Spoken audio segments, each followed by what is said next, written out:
What you playing with over here? I am playing with an N54 cylinder head. Look at that. I know you guys can't feel it or hear it, but the feeling in my hand right now, oh my God.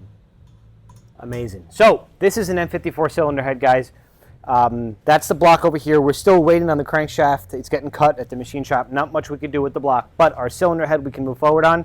Let me run down what I mean by a built cylinder head. So first of all, we come in here and take a close look. You will see we did a valve job. All right. So we are going to be utilizing OEM TRW valves. All right. Let me put the intake exhaust down rather. I'll have you guys take a look here. So here's our intake valve. Here's our exhaust valve. TRW is the OEM supplier from the factory, which means it's the same exact valve that came in this head at the factory.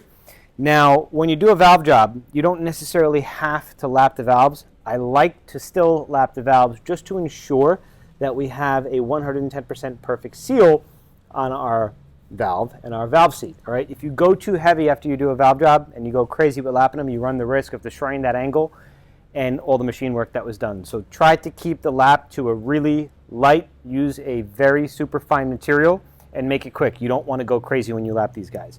Let me turn this head around for you and show you the other aspect of building a cylinder head that a lot of folks, even the big guys, are missing out there.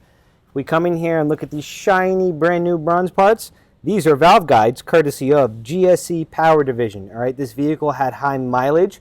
There is no point to have a cylinder head that looks as beautiful as this does, do a valve job, brand new intake and exhaust valves. I'll get to this in a second, but fun stuff. And then utilize the original valve guides. You're going to have a problem, just replace them. All right, so in addition to our valve guides, our brand new intake and exhaust valves, we're also going to utilize SuperTex titanium valve springs and retainers. And in this shot, I don't have it, but if you stay tuned, we'll be documenting this build quite a bit. Schrick intake and exhaust cams, I believe they're 284, right? 268? 268. We're going to be utilizing Schrick's intake and exhaust cams.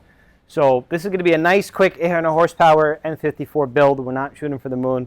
Open deck, none of that epoxy bullshit.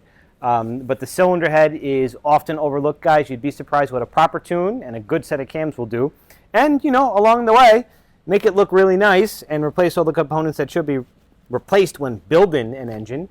In addition to all the stuff you see here and the cams that we don't have in front of you, valve stem seals. But again, stay tuned, follow us, and you'll see this project come together.